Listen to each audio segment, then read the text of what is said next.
Alors, bon matin. Bon matin. Joyeuse fête des mères, chère mère. Donc, ce matin, on va aller direct dedans. Dans le fond, je vous inviterai à tourner dans Luc 18, versets 18 à 30. Commencez par 18 par contre.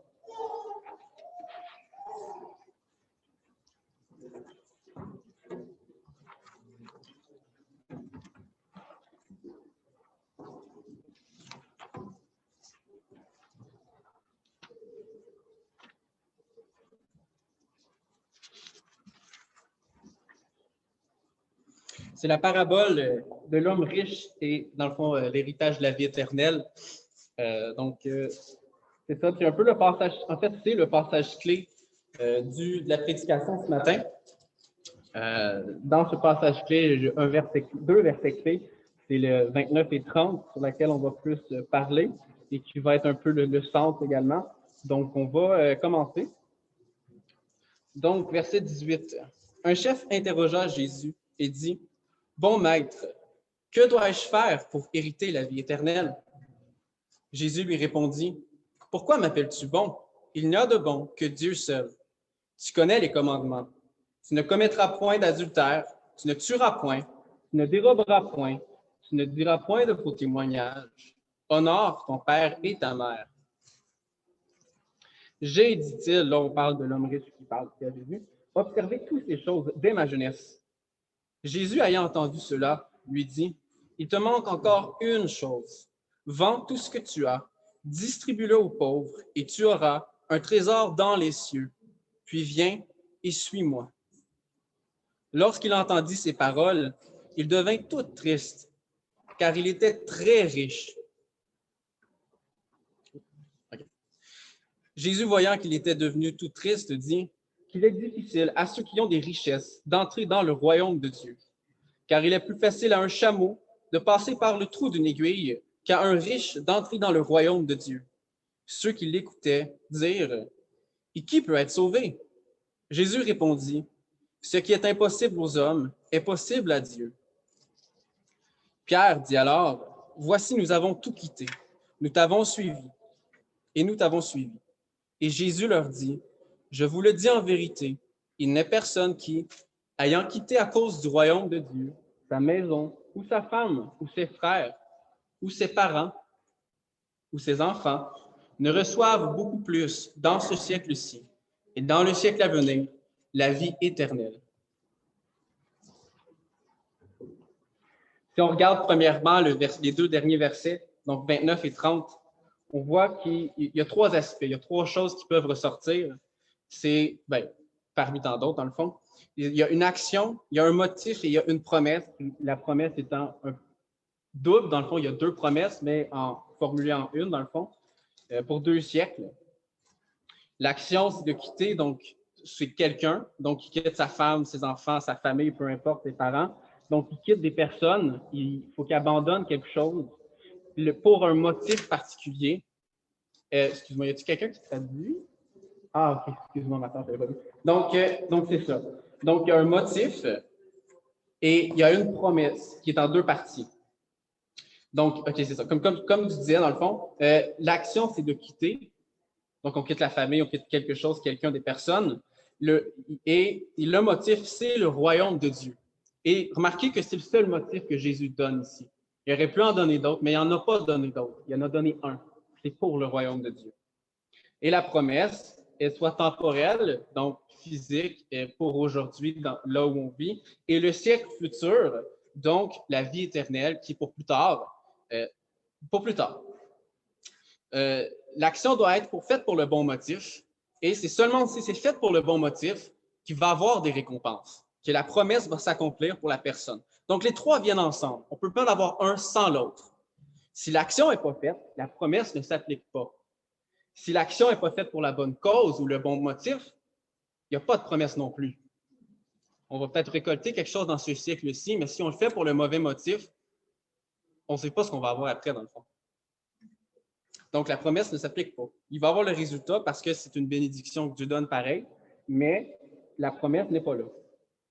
Donc, cette affirmation que Jésus fait, en fait, à son époque, était probablement beaucoup plus alarmante qu'aujourd'hui, nous qui sommes en train de lire le Nouveau Testament, parce que, bon, de un, on est habitué de lire la Bible, ça fait longtemps qu'on a le Premier Testament, puis l'Ancien Testament et le Nouveau Testament, mais pour nous, c'est écrit, on le lit, on le lit quand même, on le voit ici, c'est pas trop alarmant, mais si tu parles à quelqu'un qui était dans l'époque de Jésus, c'était une culture, la culture était différente. C'est peut-être pas la même qu'aujourd'hui. Aujourd'hui, si on regarde la culture, c'est plus, on est dans une société qui est individualiste, dans le sens, dans le fond, que c'est individuel, chacun pour soi. Donc, il y a une expression québécoise qui peut s'appliquer sur ça, c'est regarder son propre nombril au lieu de regarder celui des autres. Ben, puis en d'autres mots, ce que cette expression-là veut dire, c'est qu'on pense à moi, puis c'est pas grave nécessairement si les autres vont en écoper, mais faut que je prenne soin de moi avant, puis bon, il y a plein de choses qui peuvent s'appliquer en même temps. Mais la culture qui était environnante dans ce temps-là, la société, c'était pas individualiste, c'était communautaire. C'était très différent. Je vais donner un exemple. Admettons, si on prend la société individualiste, on prend un jeune homme, bon, un homme, une femme, pas grave, qui veut déménager, qui veut quitter ses parents, mais souvent, c'est parce que je suis écœuré de voir mon père, je suis écœuré de voir ma mère, je veux juste partir, je veux avoir ma vie, je veux faire mes choses, je veux être toute seule. Donc, ou d'autres situations, ça peut être de fuir aussi l'autorité des parents. Ça peut être plein de raisons, mais tout pour dire que le motif n'est pas bon derrière. La plupart du temps, je peux peut-être dire que c'est tout le temps. Si on prend un exemple, donc cet exemple-là, le jeune, il prend soin de lui, il veut être tout seul, donc il quitte, il fait ce qu'il veut, il fait à sa tête dans le fond. Et si on prend, dans le fond, un exemple communautaire, tu as un jeune garçon qui fait, ou une jeune femme qui fait une bêtise, qui fait quelque chose qui va affecter l'image de la communauté dans laquelle il appartient, il y a des sérieuses conséquences et c'était, dans le fond, c'est ça. Donc, il fallait que quelqu'un le réprimande et souvent, si ce n'était pas le père, c'était le voisin, ou c'était l'oncle, ou c'était quelqu'un, mais quelqu'un allait le réprimander parce que c'est la communauté, c'est l'image de la communauté qui était très importante, qui venait d'être abîmée. Et c'était très, très important. Donc, si ce n'était pas quelqu'un dans la famille immédiate, il y avait quelqu'un qui allait le faire, tu pouvais t'en assurer. Donc, si on regarde ici quelqu'un qui quitte sa maison, sa femme, ses enfants, ses parents, la communauté dans le fond, c'est qu'il y a quelque chose qui est abîmé là-dedans aussi. Il y a une certaine...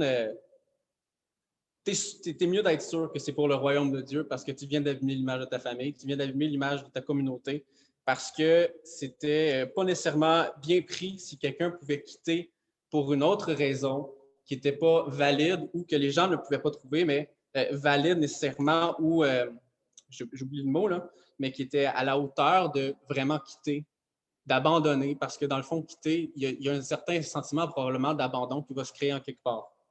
Donc, c'était très, très important et il y avait des sérieuses conséquences si quelqu'un décidait de quitter sa famille, qui décidait de, tout à coup, il quitte, il abandonne, il s'en va, il fait ses affaires, il suit pour le royaume de Dieu. C'était mieux de t'assurer que c'était pour la bonne raison. C'était pour le royaume de Dieu. Donc, c'est ça. Essentiellement, ce que Jésus est en train de dire ici, si on regarde au verset 29 et 30, c'est si quelqu'un abandonnait sa maison, sa femme, ses frères, ses parents, ses enfants, c'est qu'il était en train de tout jeter en l'air. Il était en train de tout abandonner pour le royaume de Dieu. Et c'était vraiment tout. Et c'est un peu ça, je pense, le message que la parabole ici, une des choses qu'on peut en apprendre, c'est que Dieu, il veut que les gens soient prêts à tout abandonner pour le royaume de Dieu et qu'ils reconnaissent que le royaume de Dieu est plus important que peu importe dans nos vies. Le jeune riche, c'était sa richesse, mais ce n'est pas la seule chose qui peut enfreindre une décision comme ça de suivre, de tout lâcher pour le royaume de Dieu. Et c'est seulement si quelqu'un abandonnait tout pour le royaume de Dieu qu'elle aurait les promesses, que les promesses seraient accomplies dans sa vie, qu'elle aurait beaucoup plus que ce qu'elle avait abandonné et qu'elle recevrait la vie éternelle plus tard. Donc, c'est ça. La promesse est double. Comme je dis au début, elle est temporelle et elle est éternelle. Donc, la première récompense, c'est dans le présent, c'est dans le monde dans lequel on vit aujourd'hui, donc ce que je peux vivre maintenant. Et donc, on va recevoir beaucoup plus que ce qu'on a récolté, que ce qu'on a abandonné ou quitté. Et la deuxième récompense, c'est la vie éternelle qui est, dans le fond, après la mort, lorsque Jésus va revenir chercher son Église, c'est d'avoir la vie éternelle. Il y a un prix à payer. Pour servir le Seigneur, il y a un prix à payer. Notre salut a été payé à un prix qui était très cher. On ne peut pas s'attendre que notre salut soit quelque chose de gratuit. Il y a un prix qu'on doit payer. Excuse-moi, je veux juste muter le... Oh, je ne sais pas comment faire ça. Voilà, c'est maintenant. Donc, c'est ça. Les promesses viennent après un pas de foi. On ne peut pas prendre la promesse sans avoir fait le pas de foi, sans avoir abandonné quoi que ce soit. Il y a un prix. Ça a coûté cher à Dieu de laisser son Fils mourir sur la croix pour quelque chose qu'il n'avait jamais commis. Si on est pour quitter, si on est pour faire toutes ces choses, et littéralement quitter, ici il dit sa maison, sa femme, ses frères, ses parents, ses enfants, mais si on l'interprète pour aujourd'hui, ça peut être d'autres choses. Ça peut être des modes de pensée qu'on peut avoir, ça peut être aussi des richesses. L'argent est encore là. Ça peut être d'autres choses. Mais il faut que ce soit fait pour les bonnes raisons. Les motifs sont très, très, très importants parce que les motifs sont retrouvés dans le cœur. C'est là qu'on voit les motifs.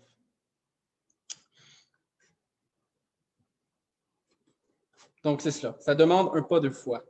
Si on regarde la foi dans l'Épître aux Hébreux, ça nous donne quelques exemples. Donc, on va tourner dans Hébreux 11, verset 6.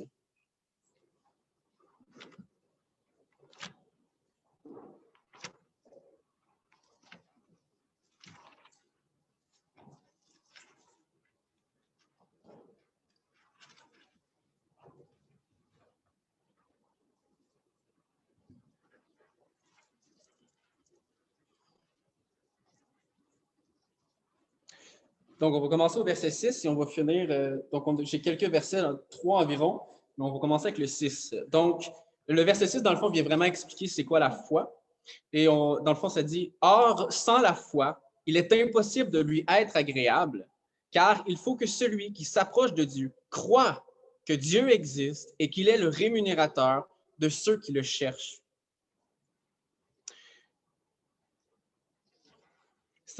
Il n'y a pas. Si on est pour faire quitter quelque chose, c'est quand quelque part on croit au plus profond de nous-mêmes que Dieu existe, puis que c'est lui qui va être le rémunérateur, et c'est lui qui pourvoit. Puis si on a la foi, c'est qu'on croit en quelque part. Profondément. La première exemple dans le fond ici, c'est l'exemple de Noé. C'est par la foi, au verset 7, que Noé, divinement averti des choses qu'on ne voyait pas encore, et saisi d'une crainte respectueuse, construisit une arche pour sauver sa famille, car c'est par elle qu'il condamna le monde et devint héritier de la justice qui s'obtient par la foi. Pour ceux qui sont familiers avec l'histoire de Noé, il a bâti une arche. Et le mot utilisé ici, c'est ça. Donc, il a été divinement averti des choses qu'il ne voyait pas. Il ne voyait pas. Pour ceux qui sont familiers avec l'histoire de Noé, dans le fond, c'est qu'il n'y avait pas de pluie et Dieu lui a divinement averti que la pluie viendrait, il y aurait un déluge parce que personne craignait l'Éternel. Ça dit qu'il y avait une crainte respectueuse. Il y avait une crainte respectueuse de Dieu. Et il a construit une arche et c'est ça qui a sauvé sa famille. Si Noé n'aurait pas cru ce que Dieu lui avait divinement averti, sa famille était finie. Là. Il s'était noyé avec tout le monde. Mais c'est parce qu'il a écouté et qu'il avait la foi que ce qu'il avait reçu, qu'il a craint respectueusement, qu'il a bâti une arche, qui est très grande. J'étais curieux, donc j'ai été voir un peu, je vais vous le dire tantôt, mais qui a construit quelque chose qui était, c'est pas un bateau, c'est bien plus gros qu'un bateau. C'est géant. La Bible Esprit et Vie va dire que l'arche pouvait contenir jusqu'à 300 wagons de chemin de fer. C'est gros. Puis elle pouvait contenir environ 7000 espèces d'animaux. C'est pas un petit bateau. C'est gros. C'est vraiment. Le mot qui est utilisé dans l'Ancien Testament pour parler de l'arche, c'est Teva. Donc, ce mot-là est seulement utilisé 2 fois à 2 reprises dans la Bible. Et l'autre fois que c'est utilisé, c'est dans l'histoire de Moïse, donc dans le panier dans lequel Moïse a été mis sur l'eau pour justement sauver la vie de Moïse, excusez-moi. Donc, c'est les deux seules fois que c'est utilisé. En gros, ce que ça veut dire, Teva, c'est boîte. Il a été mis dans une boîte, quelque chose qui flotte, quelque chose que tu peux naviguer, mais ça a été utilisé à seulement 2 reprises. Donc, je trouvais ça intéressant, je me suis dit que ce serait le fun. Et donc, c'est ça. Il fallait craindre le Seigneur à son époque pour être le seul, non seulement qui croit, en quelque part, je ne peux pas croire que Noé n'a pas affirmé, il n'a pas dit qu'il croyait en l'Éternel, mais au moins ses actions ont démontré qu'il croyait vraiment. Parce que, pensez-y, tu as un gars qui bâtit une arche, qui coupe du bois, qui fait plein de choses, qui dit que la pluie va s'en venir. Ça a pris longtemps à bâtir son arche. Puis il a dit souvent probablement qu'il y avait la pluie qui s'en vient.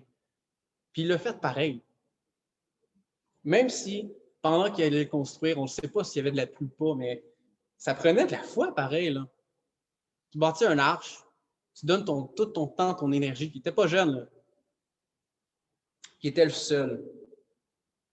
Puis c'est à cause de lui que sa famille a été sauvée, puis que nous, on est ici aujourd'hui, parce qu'on serait tous morts avec lui.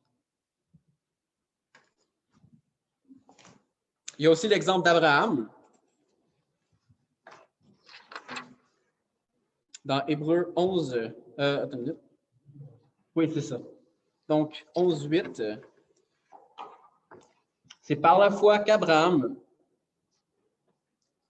lors de sa vocation, obéit et partit pour un lieu qu'il devait recevoir en héritage, qu'il partait sans savoir où il allait. C'est par la foi qu'il vint s'établir dans la terre promise comme dans une terre étrangère, habitant sous des tentes, ainsi qu'Isaac et Jacob et les co-héritiers de la même promesse. Car il attendait la cité qui a de solides fondements, celle dont Dieu est l'architecte et le constructeur.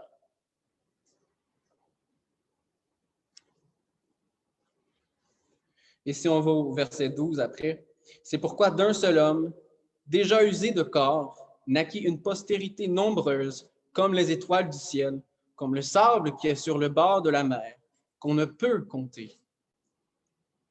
C'est dans la foi, verset 13, qu'ils sont tous morts sans avoir obtenu les choses promises, mais ils les ont vus et salués de loin, reconnaissant qu'ils étaient étrangers et voyageurs sur la terre. Encore une fois, Abraham avait une confiance en Dieu pour partir pour un endroit qu'il ne savait même pas où c'était, qui se fiait que Dieu le dirigerait, qui avait confiance, puis qui s'est levé, puis qui a quitté. Il a quitté son père Abraham. Il a laissé son père pour quitter et prendre la promesse que Dieu lui avait réservée. Abraham, quand il a quitté, il n'y avait pas de postérité. Il a quitté Sarah. D'ailleurs, c'était Sarai à ce moment-là. Elle ne pouvait pas avoir d'enfant, elle était stérile. Et c'est à cause de sa foi que Dieu lui a donné une postérité. Il a reçu plus que ce qu'il avait lorsqu'il est parti. Si Abraham ne serait pas parti, la Bible ne nous dit pas, là, c'est sûr que le livre aux Hébreux, en fait, nous le dit que c'est à cause qu'il avait la foi et qu'il a placé sa confiance en Dieu, qu'il a écouté, qu'il a fait une action et qu'il a obéi ce que Dieu lui avait mis sur le cœur, qu'il a obtenu tout ce qu'il a obtenu dans le fond. Il était prospère, Abraham. Ses fils aussi, Isaac, Jacob, étaient prospères. Ils ont réussi. C'est à cause qu'il y avait un pas de foi qui a été fait en quelque part. Il avait confiance en Dieu, puis il l'aimait de tout leur cœur, parce que tu ne peux pas faire ça si tu n'aimes pas quelqu'un. Tu ne peux pas suivre Dieu s'il n'y a pas une dose d'amour en quelque part qui est dans ton cœur, parce que tu abandonnes tout. Tu abandonnes tout. C'est ça qu'ils ont fait. Ils ont tout abandonné.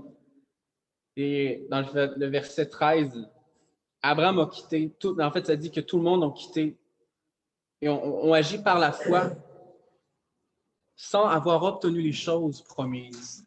Mais il y avait la foi qui s'accomplirait pareil parce qu'ils connaissaient leur Dieu. Ils savaient que ça allait se produire parce qu'en quelque part, il y avait confiance en Dieu. Il y a une confiance qui était placée. Leur cœur croyait et avait confiance en Dieu. Il y avait toute leur confiance. C'est des bons exemples de la foi, comment certains patriarches ont obéi, ils ont agi avec foi, et c'est ce que l'homme riche n'a pas compris dans le fond. L'homme riche n'a pas reconnu qu'il n'y avait pas la foi dans le fond. Si on revient à Luc 18, versets 18 à 22, pas 29-30, mais on va arrêter à 22, on ne le lira pas par contre, on l'a lu tantôt. On voit que l'homme riche vient demander à Jésus, « Qu'est-ce que je dois faire pour avoir la vie éternelle? » La Bible ne va pas étaler bien large sur le jeune homme, parce que le message, ce n'est pas sur le jeune homme, c'est sur le salut.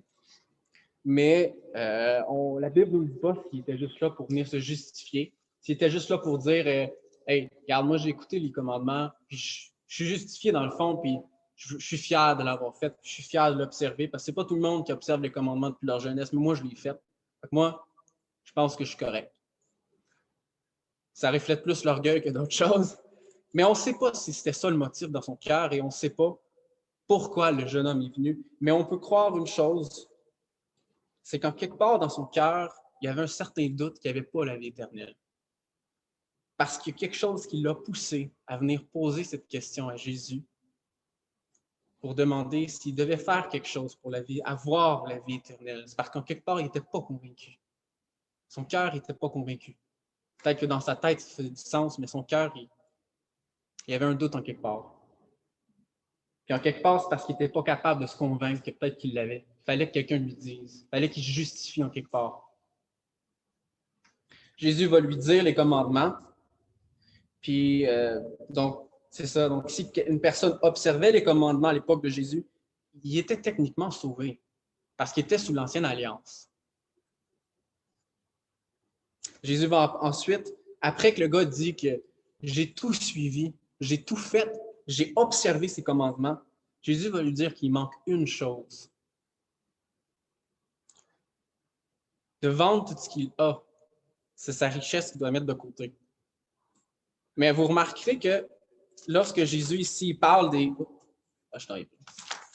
Lorsque Jésus ici dans la parabole de Luc 18, excusez-moi, je peux le poignet. OK, c'est ça. Jésus ne va pas dire « Tu aimeras le Seigneur ton Dieu de tout ton cœur, de toute ton âme et de toute ta force. » Il n'a pas dit ce commandement-là. Il a dit d'autres commandements. Mais il n'a pas tout dit les 10 commandements. Il n'a pas dit non plus « Tu aimeras ton prochain comme toi-même. » Il n'a pas dit cela. Il en manque.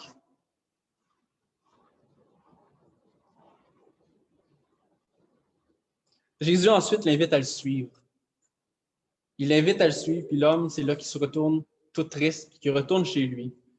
Parce que on ne sait pas pourquoi, en fait. On ne sait pas s'il savait c'est quoi que Jésus est en train de lui offrir.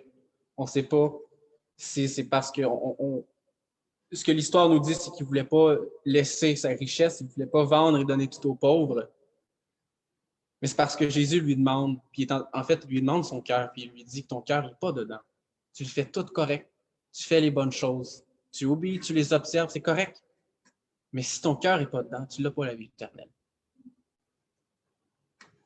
Il faut que tu abandonnes ta richesse, qui t'est chère à ton cœur, pour me suivre. Parce qu'en ce moment, entre ton cœur et moi, il y a quelque chose, puis c'est ta richesse. Jésus est en train de lui demander d'abandonner sa richesse. Parce que c'est sa richesse qui vole son cœur. Sa richesse, c'est son Dieu. Ce n'est pas le Dieu d'Israël qui est son Dieu. C'est sa richesse. Il n'est pas prêt à le donner aux pauvres.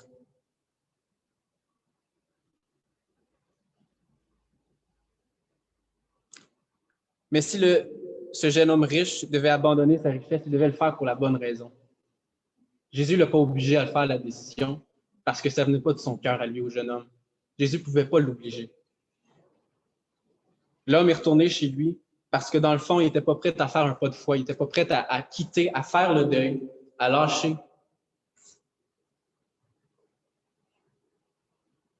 Oh,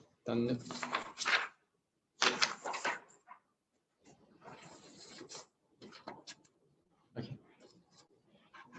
Jésus est en train de lui offrir la vie éternelle. Il lui a dit, suis-moi, vends tout ce que tu as. On ne sait pas si le jeune homme avait connaissance et s'il savait que Jésus, dans le fond, était en train de lui offrir la vie éternelle. On ne le sait pas, ça ne le dit pas nécessairement si le jeune homme est assez vite pour savoir que c'est ça que Jésus lui était en train de lui offrir, Mais c'est ça qu'il est en train de lui offrir. Il lui dit, suis-moi. Débarrasse-toi de tout ce que tu as, de ce qui te cause de péché, et suis-moi. L'identité de l'homme riche était dans des choses terrestres et matérielles, des choses qui étaient dans ses richesses, qui lui appartenaient. Son identité n'était pas trouvée dans les choses célestes, dans l'identité que Dieu donne à ses enfants. Il l'a placée ailleurs. En bout de ligne, l'homme a refusé la vie éternelle parce qu'il était trop attaché à ses biens et parce que son Dieu, c'était l'argent. Puis il ne voulait pas laisser son Dieu. Il ne voulait pas laisser ce que lui savait qu'il pouvait contrôler. Puis il ne voulait pas le donner à Dieu, ou est-ce que dans le fond, c'est pas toujours où tu t'en vas. C'est juste qu'il va te le dire au bon moment.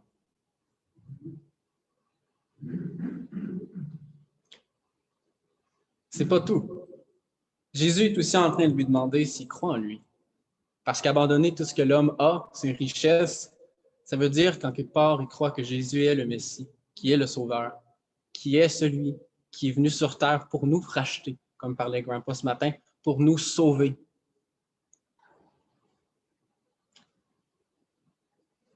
Encore une fois, la Bible ne nous dit pas si c'était voulu, puis qui était comme un peu le raisonnement des pharisiens, une autre histoire dans les évangiles de Matthieu, Marc, Luc, qui parle un peu de ça, où ça ne nous dit pas si dans le fond, j'ai perdu mon fil d'idée, mais je vais. OK. Non. Donc, les actions que l'homme a portées ont simplement démontré l'état de son cœur, ont simplement démontré en quoi il avait placé toute sa confiance, en quoi, où son cœur, où on pouvait retrouver son cœur. Pour lui, vendre ses biens et le donner aux pauvres venait confirmer qu'il croyait vraiment en Jésus. C'est une action qui venait confirmer l'état de son cœur et là où son cœur était. On sait aujourd'hui que Jésus, c'est le Messie. On peut le lire dans le Nouveau Testament. On le sait. Mais à l'époque de Jésus, le Nouveau Testament n'existait pas encore. Jésus est le Nouveau Testament. À l'époque, si l'homme quittait tout et affirmait que Jésus était le Messie, ça pouvait être considéré comme un blasphème. Donc, j'essaie de trouver un autre mot. Mais en gros, c'est que tu ne pouvais pas dire et crier sur tous les toits que Jésus était le Messie parce que tu pouvais te faire tuer pour ça. Tu t'aurais fait lapider parce que personne ne pouvait déclarer ça. C'était pas correct. C'était pas bien vu par la société.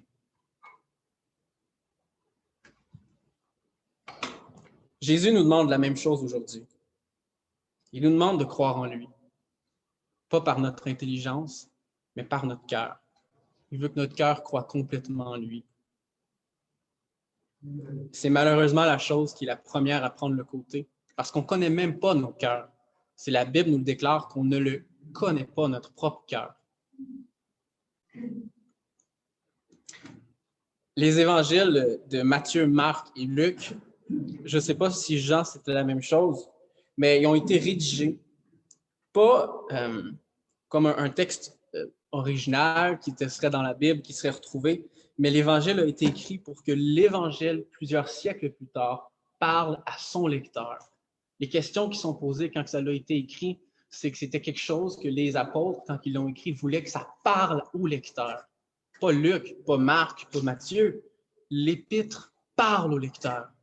En d'autres mots, quand ici tu vois des questions, crois-tu en moi, ou des questions qui parlent de Jésus, c'est que ça a été écrit comme ça pour que le lecteur qui lit les évangiles, que ça communique quelque chose au lecteur et que ça pose la question au lecteur, crois-tu en Jésus? Qu'est-ce que tu dis que je suis?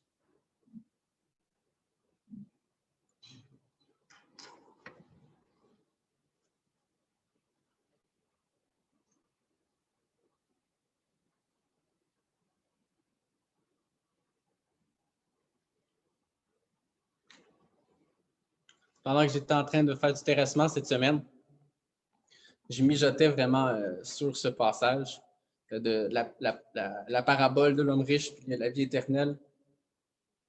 Et la question qui me revenait tout le temps, c'était, est-ce que je suis vraiment prête à tout abandonner pour le Seigneur, comme Noé, comme Abraham, comme tous ceux qui l'ont fait avant? Est-ce que je suis prête à abandonner tout ce que j'ai de matériel pour vraiment suivre le Seigneur?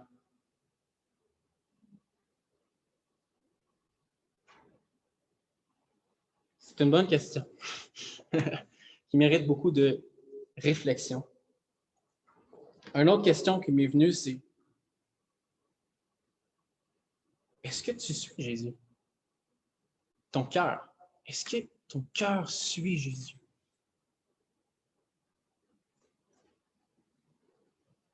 Je la connais, la Bible, à une certaine limite, pas par cœur, mais je la connais, je l'ai lue souvent.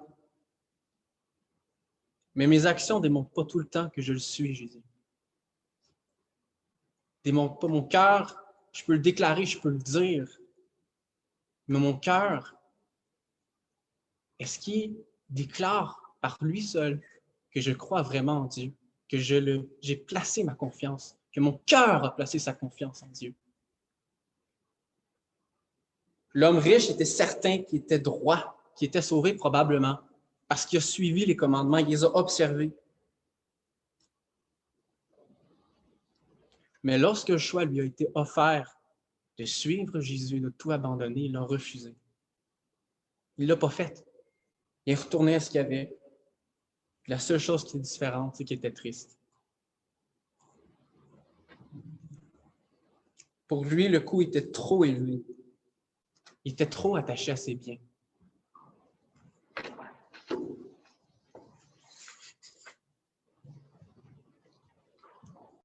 La conséquence de son attachement trop profond à ses richesses, c'est qu'il a refusé le salut.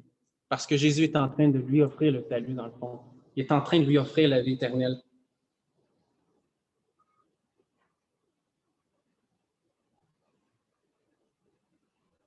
Une autre question qui m'est venue en tête. Est-ce que ça nous fait peur de nous demander si on est vraiment sauvé? Est-ce que ça vient générer un sentiment de peur, d'effroi? On parle de quelque chose qu'on ne connaît pas, le salut qui nous a vraiment été donné par la grâce. On ne le mérite pas.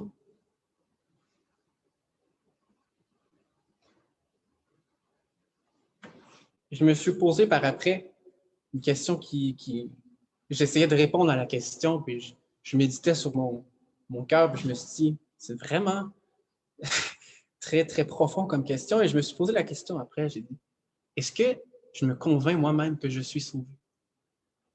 L'homme voulait se justifier probablement en disant que j'ai observé les commandements, puis il voulait que Jésus lui dise, tu l'as la vie éternelle dans le fond. Jésus ne lui a pas dit ça, il a dit le contraire. Il a dit la vérité.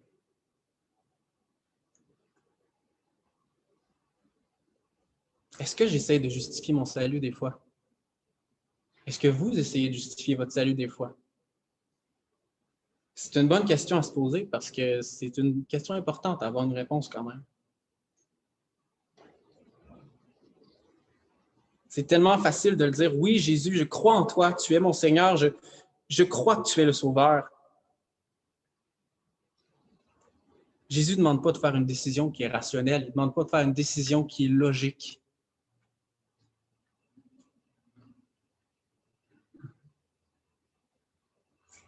Il te demande de lui faire confiance. Il te demande, est-ce que ton cœur croit en moi? Réellement. Est-ce qu'il croit en moi?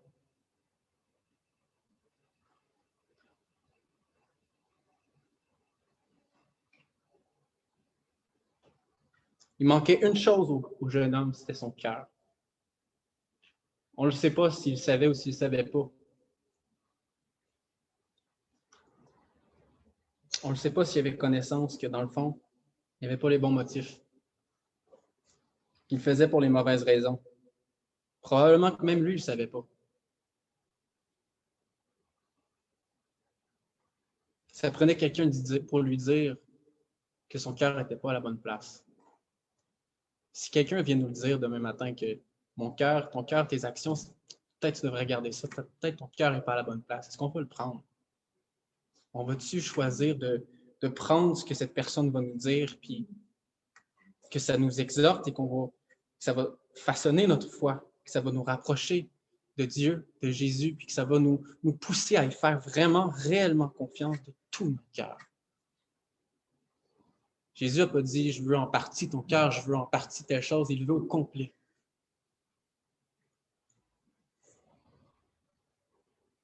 Je me suis ensuite posé trois autres questions. Je me suis dit, ma foi est bâtie sur quoi, dans le fond? J'ai beau dire que je la lis, la Bible. J'ai beau faire des études là-dedans. Tu as beau la connaître comme tu veux, la parole de Dieu, mais si ton cœur n'est pas dedans, tu ne seras pas transformé. Tu as le choix quand tu lis la Bible. On a le choix quand on lit la Bible de simplement la lire ou de laisser la Bible nous parler quand on la lit.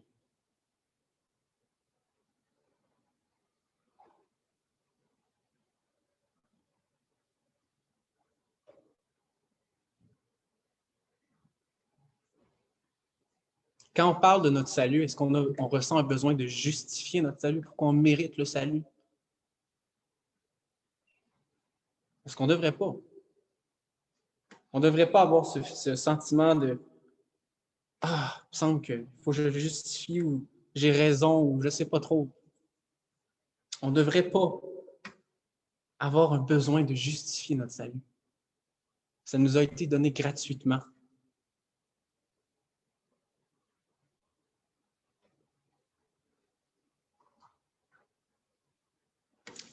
On va tourner dans Matthieu 15, versets 18 à 20.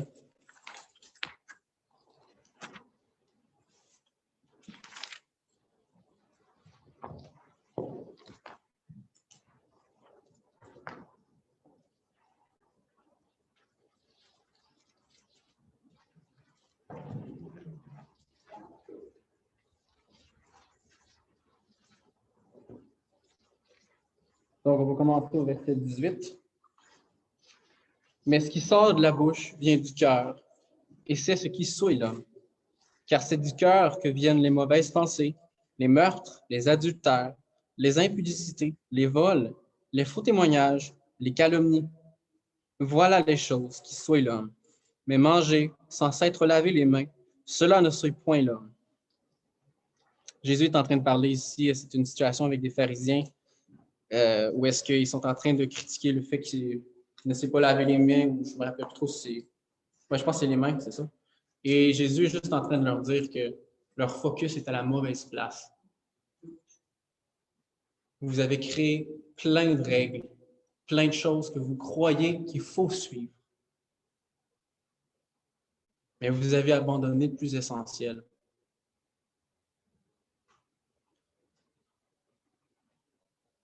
Il est en train de leur dire que dans le fond, tout ce qu'ils disent, toutes les paroles qu'ils vont dire, c'est que ça provient du cœur. C'est ça qui souille l'homme.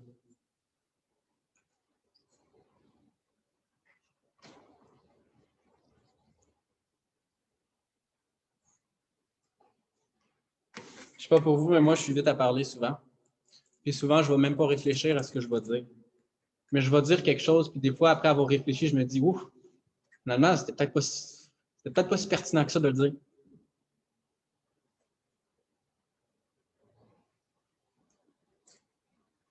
Mais justement, si tu dis quelque chose sans le penser, c'est que ça vient vraiment de ton cœur.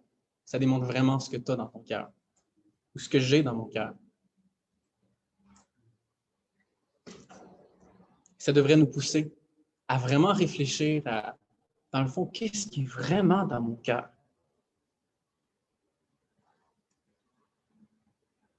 La parole est tellement facile, trop facile.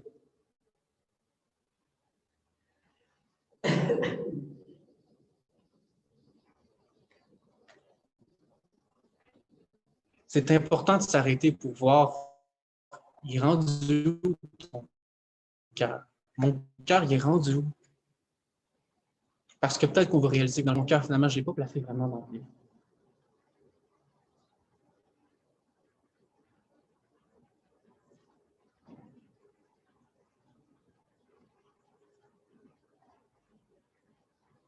Jeûner, c'est bien.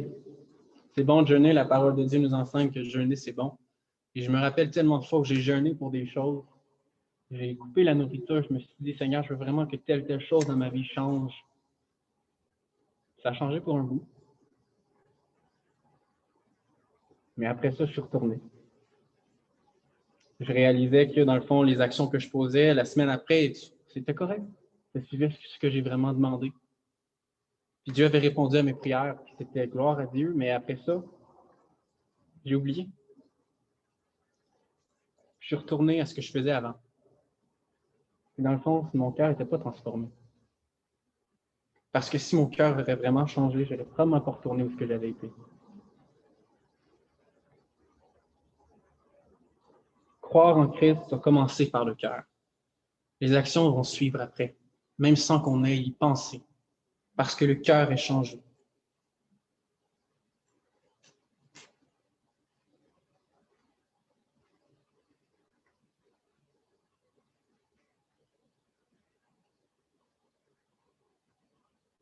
C'est comme par exemple un cœur compatissant et un cœur qui a pitié. C'est deux choses différentes.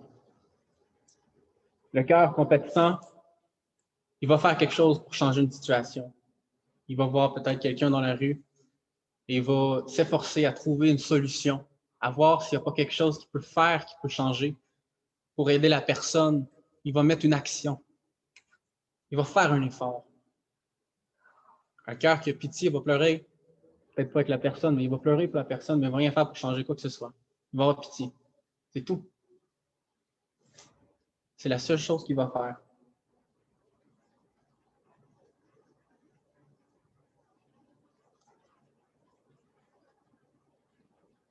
L'homme riche avait le choix de tout abandonner, de suivre Jésus. C'était son choix personnel. C'était son choix.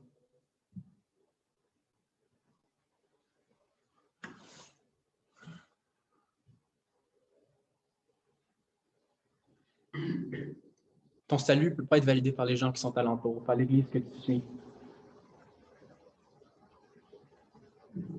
C'est ta marche qui va valider si tu crois vraiment. Tes actions vont valider si tu crois vraiment, si tu as vraiment placé ton cœur à la bonne place.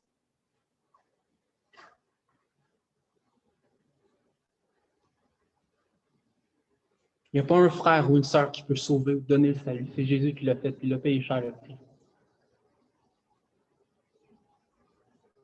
Il faut que ça vienne de toi, de moi.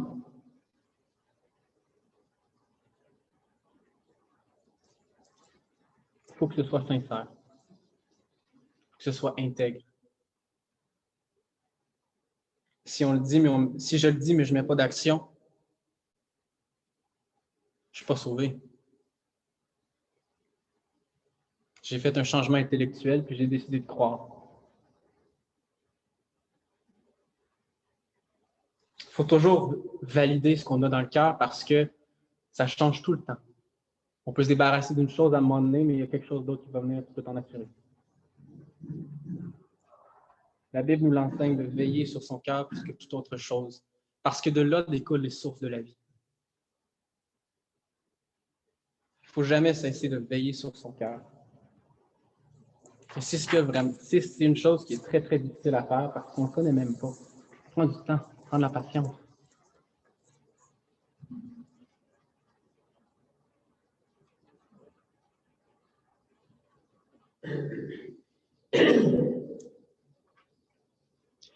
La seule chose qui peut justifier quitter sa famille et quitter ses choses, c'est pour le royaume de Dieu. Si on ne connaît pas notre propre cœur, on ne peut jamais dire que c'est pour le royaume de Dieu parce que dans le fond, on ne le sait peut-être même pas. Il faut le savoir. Il faut étudier son cœur pour le savoir. Si dans le fond, je fais vraiment la décision pour le royaume de Dieu. Avec la pandémie au Québec, les églises ont vraiment mangé de la claque. Beaucoup de personnes alentour du Québec ont quitté leurs églises parce que certains vont affirmer que après la pandémie, personne qui va retourner là pareil.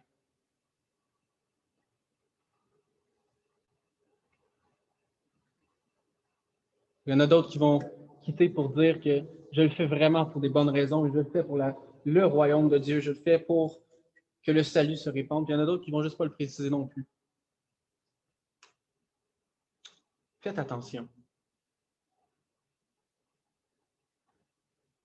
Ça se peut que Dieu va appeler quelqu'un ailleurs, c'est vrai. Ça se fait. Dieu le fait. Les actions qui vont être posées par après de cette décision, les fruits qui vont sortir de cette décision, c'est ça qui va vraiment témoigner que ton choix a été fait pour la bonne raison. Que notre choix a été fait pour la bonne raison. Les motifs derrière ne resteront pas cachés. Parce que si ton motif est bon, les actions vont suivre. Ça va être naturel. Donc, pour finir, c'est vraiment ça l'essence du message. Le point culminant, si on veut, du message, c'est que dans le fond, Dieu, il ne cherche pas des beaux parleurs satisfaiseurs. Il cherche quelqu'un que son cœur est vraiment attaché. Quelqu'un qui va être capable de se laisser briser pour la gloire de Dieu. Il veut des personnes, des fils et des filles qui vont vraiment tout faire parce que leur cœur est vraiment attaché à la bonne place. Pas parce qu'ils disent, parce que c'est réel, parce que les actions le démontrent. Parce qu'ils se distinguent d'une foule de personnes qui vont peut-être le dire, mais qui ne vont pas agir. Quelqu'un qui croit réellement va surtout agir et pas nécessairement toujours le dire.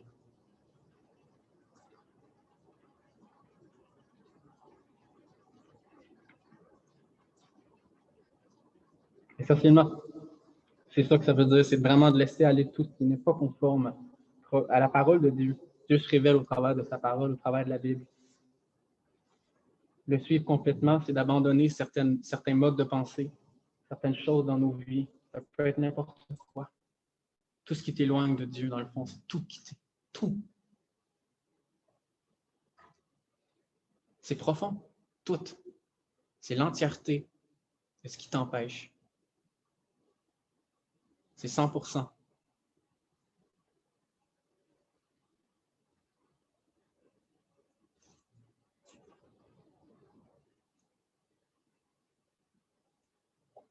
Alors, c'est tout pour moi matin.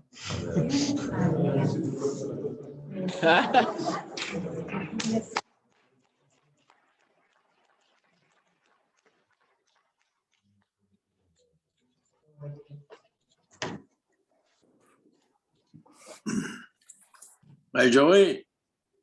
Yes! Hey, merci pour ta prêche. Ouais, ça fait plaisir. Sois béni.